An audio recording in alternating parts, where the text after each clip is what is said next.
Hulagu Khan کی بیٹی Baghdad میں گشت کر رہی تھی کہ ایک ہجوم پر اس کی نظر پڑی۔ پوچھا لوگ یہاں کیوں اکٹھے ہیں؟ جواب آیا ایک عالم کے پاس کھڑے ہیں۔ اس نے عالم کو اپنے سامنے پیش ہونے کا حکم دیا۔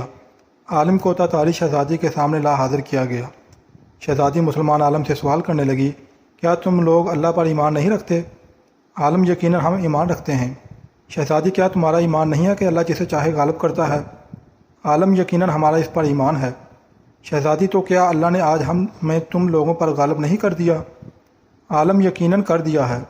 شہزادی تو کیا یہ اس بات کی دلیل نہیں کہ خدا ہمیں تم سے زیادہ چاہتا ہے؟ عالم نہیں۔ شہزادی کیسے؟ عالم تم نے کبھی چرواہے کو دیکھا ہے؟ شہزادی ہاں دیکھا ہے۔ عالم کیا اس کے ریوڑ کے پیچھے چرواہے نے اپنے کچھ کتے رکھے ہوتے ہیں؟ شہزادی ہاں رکھے ہوتے ہیں۔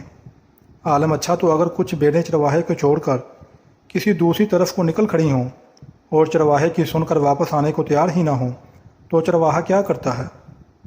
شہزادی وہ ان کے پیچھے اپنے کتے دوڑاتا ہے تاکہ وہ ان کو واپس اس کی کمان میں لے آئیں۔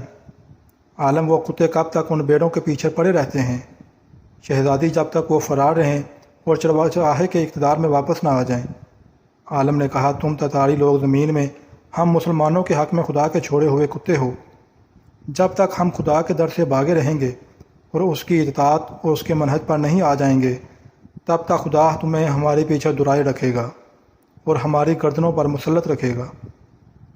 جب ہم خدا کے در پر واپس آ جائیں گے اس دن تمہارا کام ختم ہو جائے گا۔ آج پھر وہی حال ہے۔ آج کتے ہم پر مسلط ہیں، یہودیوں، عیسائیوں اور لبرل کی صورت میں، اور جب تک ہم واپس نہ آ جائیں اسلام کی طرف تب تک ہم پر مسلط رہیں گے۔